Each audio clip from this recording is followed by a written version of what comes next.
Hello mga lalabs, mga vayots, magandang umaga sa inyong lahat. Magandang hapon Pilipinas, Luzon, Visayas, and Mindanao. Sa mga kapwa ko po Dabawinyo, sa Davao Region at sa buong Mindanao, madayaw na adlaw sa inyong lahat or sa inyong tanan. At sa mga kapwa ko din po FWs around the world, hello, mega love shoutout po sa inyo mga lalabs, mga vayots, mega love shoutout. Magandang araw po sa inyo. Kung bago lang din po kayo sa aking YouTube channel, huwag po kalimutan mag-subscribe, like, at share. Ito na, paktay na mga lalabs, mga vayots. Hindi pa nga nakahuma, no? Or humupa yung tensyon doon sa paglabas ni Kati Binag. Ito na naman, si Maharlika, mayroon na namang pasabog. Matindi to. Dahil may revelasyon dito na hindi lang daw si BBM at ang kanyang asawa ang nagsisinghot-singhot. Pati daw yung tatlo niyang anak at si BBM daw ay isang bading. Atay na to. Kaya pala si Sandro. Ganun ba si Sandro? May pagka-juding pala sila. So ito sabi ni Maharlika sa kanyang, pwede niyo puntahan sa kanyang Facebook page na Boldjakan. So sabi dito ni Maharlika sa kanyang Boldjak Facebook page, from my inbox, sabi dito, hi Maharlika, this is my second email sa'yo. The likes of BBM, Lisa Marcos, and Martin Romualdez can be described as people with thick face, black heart, mga itim na makapal ang mukha, mga maiitim na puso. Huwag na kanyang sabihin dahil alam na natin na wala sila niyan. There's a book about this title. Sabi dito, I am a senior citizen. I was never interested in politics until BBM. Sana ba ako? Napindot ko. Until this BBM administration came to be, their motto, money is power, to stay in power. Ito sabi niya, super duper with my feeling. I am sure that I am not alone of disgust for all the audacities, brazenness, wickedness, immoral acts they have started doing unceasingly committing up to this day. So, yun. So, to be back in power at every cost was their grand plan, and people were made to believe that their objective was, if given a second chance, they will rectify what was done wrong in the past by Mr. Itong si President Ferdinand Marcos Sr. Tama nga naman, no? Ang bubo talaga natin, nabudol tayo. Tanga talaga tayo sa totoo lang. Dahil pinatalsik na nga yung tatay, binoto pa natin yung anak. So ano yung ini-expect natin ngayon? Paghihigante ng anak sa taong bayan na nagpatalsik sa kanyang ama. Hindi tayo nakinig kay Tatay Digong. So sabi pa dito, they made the Filipino people, mostly those in the poverty level, fell into their trap, and they succeeded by cheating during the election. Correct. It's very obvious they don't have any intention to serve our country and the Filipino people. The first thing they did was to amass wealth here, there, and everywhere illegally. Correct. Gaya ngayon sa mga flood controls na 1.332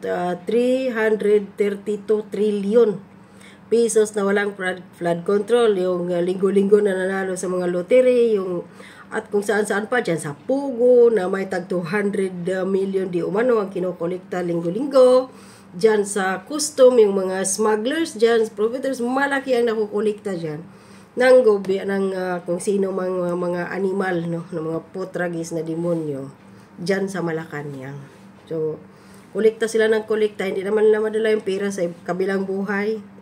At kahit pasabihin lang sila yung pinakamayaman sa buong bansa at sa buong universe pa, hindi naman pera na yun, ninakaw nila. So, wala din magandang epekto. Sasabihin na, kawatan ang pamilyang yan. So, yun na nga, no? Saan na ito? Sana ba ako here, everywhere?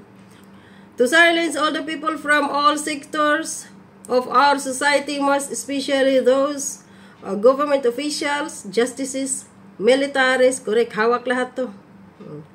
And media through briberies, offering juicy positions, harassing and worst, to threaten the lives of those who are openly criticizing their administration. Tama lahat ng sinasabi dito. Dahil ngayon ang ginagawa sa mga Duterte, sa kay Pastor Kibuloy, na kung saan ang laki ng ambag kung bakit nanalo si Bongbong Marcos pagka-presidente. Anong sinukli? Kabalahuraan. Walang utang na loob. So sabi pa niya dito, lastly, give in favor and enter into partnership with big-time ticket projects with the closest of friends, while the rest of our kababayans remains the poorest of the poor. Bigyan lang ng konting ayuda, mayroong 500 billion, ipapalagay na natin mga 100 billion yung naibagay ayuda. So, 400 billion doon, bulsa na nila. So, ginagawa pang palabigasan ang ayuda. Now that they are in power, they will do all they can to stay. They will not let go just like that, and they will fight to their teeth and nails. Yes. Ginagawa lang ngayon ang lahat para, lalo na sa doon sa amin sa Davao City, Davao area, na pinoprovoke itong mga tao dyan sa Kingdom of Jesus Christ at kung ano-ano pa, dahil para makapag-deklara si Marcos Jr. ng tawag dito martial law para wala ng election, so sila na magstay in power like his father. So, yon. So, sabi pa dito, it will require a humongous effort and strategies to remove them in power, since even the Catholic Church are not moving an inch or speaking up about the ongoing atrocities at this regime. Pati yung mga pari, ano na nga din si Socrates Villegas dyan sa West Philippines. So, ibig sabihin nun, malaki siguro din yung natanggap na abuloy ng potragis na pari na yon. Mula sa pira ng taong bayan, na kung sino mang potragis din ang nagbigay sa kanya. Kapal na mga mukha. Pira ng taong bayan, pinambubusal dito sa mga pari, dito sa mga military na nabusalan, saan pa itong sinasabi niya dito? Sa mga justices, sa mga officials, ganyan sa Pilipinas. Nakakahiya kayo. Lalo na dito sa ating justice system, na kung sino man dyan sa RTC, sa Digambayan, dyan sa Ombudsman, basta lahat ng mga korte dyan, nababayaran kayo, nakakahiya kayo, no? Na nag-aral kayo ng pagkatagal-tagal, tapos nagtrabaho kayo para yung motto ninyo mag-serve kayo and protect sa mga pobreng Pilipino, pero nabusalan kayo ng pera, mga milyones, pera din ng taong bayan yun na naghihirap, tinatanggal ninyo. So nawawala din yung saysay ng korte, ng ating mga men in uniform, etc. Lahat. Wala. Pira-pira ang labanan ngayon.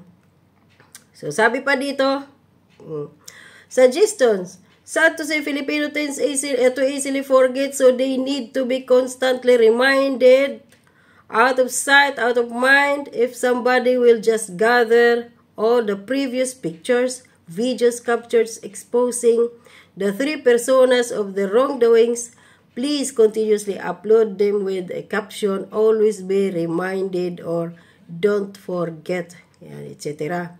You can speak political strategies on how to make the Filipino people go out to the street again to fight with this fake and villainous BBM administration. Ang tanong nga, wala eh. Kung may mag-umpisa lang sana dyan, sa totoo lang marami din naman yan sasama na yung mga men in uniform na tinanggal, na kahit walang dahilan talaga, marami mga kapulisan, etc. Wala lang talaga mag-umpisa. Yun. So, sabi pa dito, Peace, have you ever heard, ito na, that BBM is a gay? Si Bangag, bayot. Agoy. So, ito yung revelasyon daw, oh. It runs in the family of BBM. Ha? So, yung pamilya pala ni BBM, sa side ng kanyang tatay, ay may mga lahing akla. Sabi pa dito, in fact, most of his friends are, So, yung kanyang mga adik na mga kaibigan, gaya nila ni Anton Lagdamio, ni Florindo, ni Bong Daza, na mga puro na yun, kasupsupan, kasinghutan, mga bading din. Kaya pala hiniwalayan sila ng kanilang mga asawa maliban kay Don Zuluita. Tingnan mo si Florindo, Tony Boy Florindo na ngayon inatake ng sakit sa puso mula nang lumabas ang kanyang ex-girlfriend na si Cathy Binag. Hinatay na doktor. Mamamatay na ba yun? Tapos, si Margie Moran, hiniwalayan siya, di ba? 16 years na silang hiwalay. Tapos, sino pa? Si Gloria Diaz. Hiniwalayan din si Bong Daza dahil nahuli di umano to sa post ni Maharlika, So, ayon daw sa Puting Ahas, yung video na chinukchak si Lisa Tanas ay certain Daza ang sumalugsog sa kanya habang sila ay parehong bangag. Kaya daw hiniwalayan ni Mrs. Daza. Ito sino ba itong dating Miss Universe na Daza? Gloria Diaz pala yun. Ni Mrs. Daza, si Mr. Daza dahil nahuli daw. Nahuli niya ang kadiring tsuktsakan. Patay tayo dyan. Ay! Si Kukak na tsuktsak! So tapusin natin itong pagiging bading di umano ni PBBM. So ito na daw no press. If you will notice how he clinched to VP Sara, yung mga chancing ni tapos mayroon pang isa doon na video na grabe makatingin si Bongbong Marcos kay Inday Sara. Talagang head to foot no pinagnanasahan si VP Inday. So hindi lang bading si Bongbong Marcos kasi nagnanasa siya sa babae. So ibig sabihin ay silahis. Pumatol sa babae, patol sa lalaki. So ito. So ayon pa dito sa post na ito, no, pinadala kay Maharlika. Kilala ng mga Marcos, how he clinched to VP before unleash his chancingero, a supposedly married man with a feisty wife. Pistigyo ng kanyang wife. Will not normally do that, meaning his wife knew that her husband is an AC/DC. In fact, their first son is, si Sandro, akla! So, tama pala yung mga pinagkikiyaw-kiyaw nila ni Peebles Conanan, kasi siyempre mga bakla yun, no? Si Princess Maui, no? So, mga bakla yan. Matatanda ko dati, nung sa Saudi pa ako, mga barkada ko din mga bakla na mga born again, kasi sumasama man ako sa kanilang church pag Friday, pag minsan.